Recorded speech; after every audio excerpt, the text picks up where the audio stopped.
Another religious site in southern France attracts over 5 million pilgrims a year. They arrive at Lourdes from all over the world to honor God through Saint Bernadette and to seek healing. In 1858, Bernadette had 18 visions of Mary, the Mother of God, at a grotto near Lourdes. It was later believed that the spring in the cave where the Virgin Mary had appeared was blessed with healing properties. And soon after, many miracle cures were attributed to the water of Lourdes. Bernadette's visions were authenticated by the Vatican, and she was canonized in 1933 as Saint Bernadette. The faithful light candles here as a visible expression of their prayers. We've all heard of 24-hour candles, but I wouldn't even hazard a guess as to how long some of these candles might burn. Around the healing water and the legend of Lourdes, a big industry has developed. The water can be purchased in all kinds of containers, even plastic bottles in the shape of the Virgin Mary. But the water can be collected free of charge from the many faucets provided by the Church. To many Catholics, this site is as sacred as the Ganges to the Hindus or Mecca to the Muslims. Miracles are still reported, or at least unexplained cures that allegedly occur as a result of drinking the water or bathing in it. It's no wonder that each evening more than 5,000 people parade to the Basilica on foot and in wheelchairs to hear the Mass repeated in several different languages, praying that Mary will intervene on their behalf and heal them.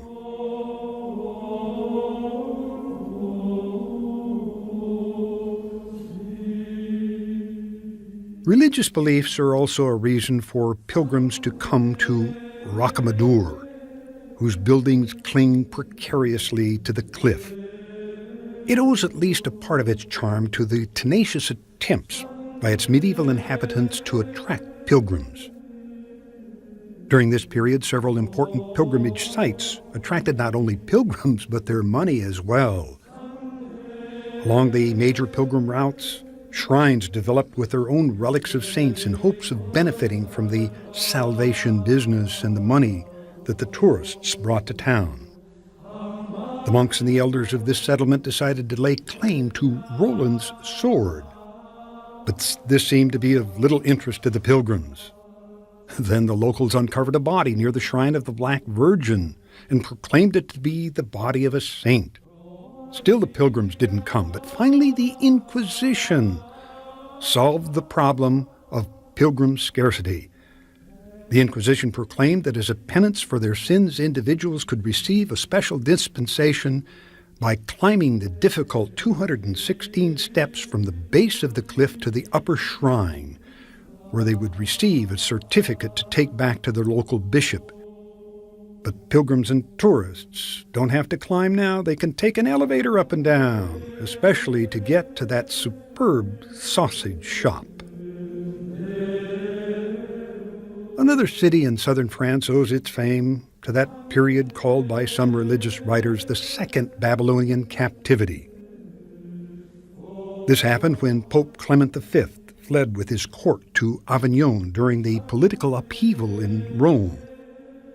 For most of the 14th century, Avignon was the base of the Holy See. 7 successive French-born popes ruled here from the lavish papal palace. And between 1378 and 1417, 2 rival groups of popes established themselves, one in Rome and one in Avignon. One pope with his college of cardinals lived here in this fabulous papal palace. During most of the period, each group spent their time and energy denouncing and excommunicating the other. For not only was the loyalty of the faithful at stake, but also the vast church revenue that kept the cardinals in regal splendor. For many young people growing up, it isn't the religious and political history of Avignon that they're interested in, but they want to participate in the dance whose words they all learned as little children.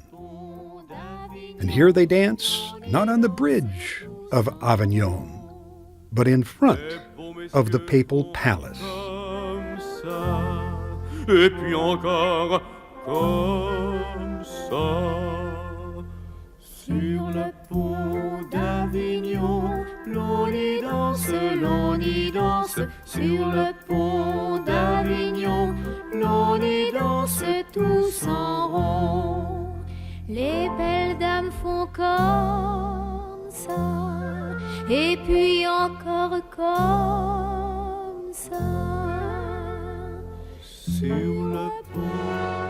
On the west coast of France is the province of Normandy, where a number of historic events shaped the course of Western history. Odin de Conteville, the Bishop of Bayeux, and the half-brother of William, Duke of Normandy, existed here. And in the 11th century, Odin had a tapestry commissioned that was to hang in the Bayeux Cathedral. The tapestry now on display tells the story as it began in 1064. It's a truly remarkable eyewitness account of the time. It's over 70 yards long with numerous panels, contained in a special building here in Bayeux. And here in a few panels is shown the historic event that the tapestry recounts. Very quickly, in 1064, Edward the Confessor of England sent his brother-in-law Harold to inform the Duke of Normandy that William was to succeed Edward to the throne of England. The panels in succession show the unfolding of the events. Harold is taken prisoner, and William ransoms him. William promises his daughter in marriage to Harold, and Harold swears fealty to William, and Harold reports back to Edward, but Edward dies. Harold takes the throne, and being told of the betrayal, William orders a fleet to be built.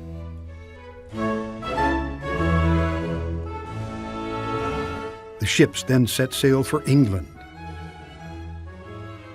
and the Norman horsemen head for Hastings. Servants prepare the food, and William is surrounded by his barons and his brother-in-law Odin. William is kept informed of Harold's army. The Normans advance in battle, and Harold's brothers are killed, and the battle rages on. Finally, Harold dies. The final victory is on October the 14th in 1066, and William, Duke of Normandy, becomes William the Conqueror, King of England.